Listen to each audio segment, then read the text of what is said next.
অভিষেক বন্দ্যোপাধ্যায়ের হয়ে ব্যাট ধরলেন হুমায়ুন কবির। অবিলম্বে অভিষেককে রাজ্যের উপমুখ্যমন্ত্রী এবং পুলিশ মন্ত্রী করা হোক। 3 বারের মুখ্যমন্ত্রী মমতা বন্দ্যোপাধ্যায়ের বোঝা কমানো প্রয়োজন। অভিষেক বন্দ্যোপাধ্যায়ের অভিষেক হওয়া এখনই দরকার। অভিষেক প্রশাসনের দায়িত্ব নিলে তৃণমূল উপকৃত হবে। কি বললেন আর ভরতপুরের তৃণমূল বিধায়ক হুমায়ুন কবির, শোনাবো।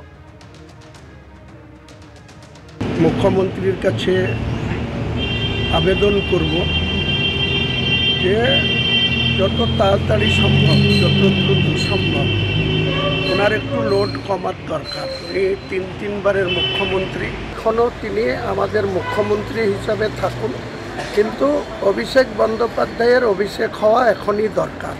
কারণ অভিষেক বন্দ্যোপাধ্যায় যদি কিছুটা লোড নেন বা রাজ্য প্রশাসনের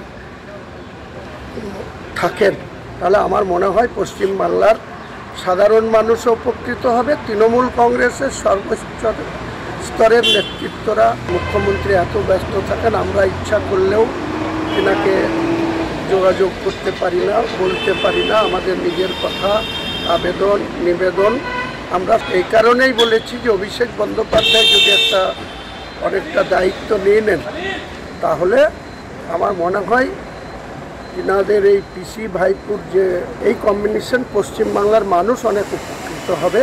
যে আমি পুলিশ মন্ত্রী হিসাবে এই মুহূর্তে ডেপুটি সিএম এবং পুলিশ মন্ত্রী হিসাবে অভিষেক বন্দ্যোপাধ্যায়কেই দেখতে চাইছি।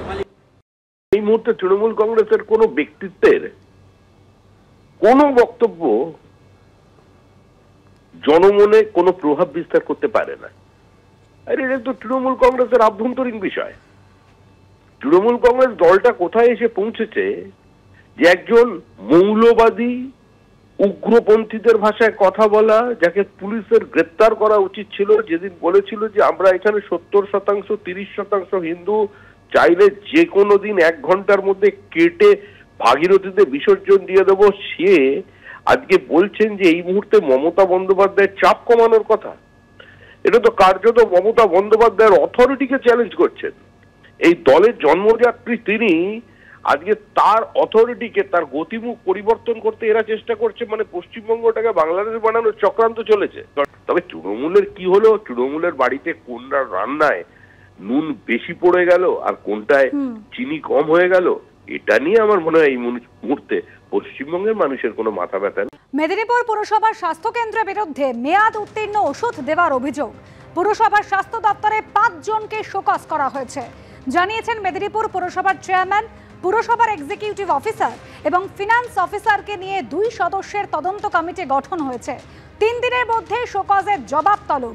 পুরসভার চেয়ারম্যানের সঙ্গে কথা হয়েছে, ঘটনা খতিয়ে দেখার জন্য বলেছে, জানিয়েছেন জেলা মুখ্য স্বাস্থ্য আধিকারিক।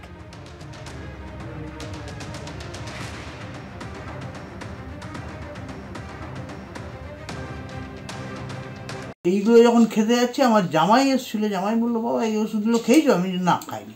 বলে তাহলে এক কাজ করো, এগুলো আর খেও না, এগুলো এক্সপায়ারি ডেট। আমি যে এইরকম ওষুধ খেলে তো আমি মারা যাবো।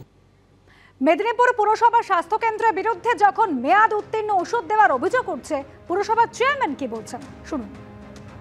ইনকোয়ারি কমিটি করা হয়েছিল, তাতে এফও সাহেব, আমাদের ইও সাহেব, তাদের 2 জনকে বলা হয়েছিল। আজকে শোকজ করা হয়েছে পুরো হেলথ ডিপার্টমেন্টে, হেলথ অফিসার, আমাদের ডাক্তারবাবু, ফার্মাসিস্ট এবং আমাদের সিস্টার, এবং যে ওষুধ দিয়েছে এবং তাদেরকে, এবং আমরা এই শোকজ করা হয়েছে।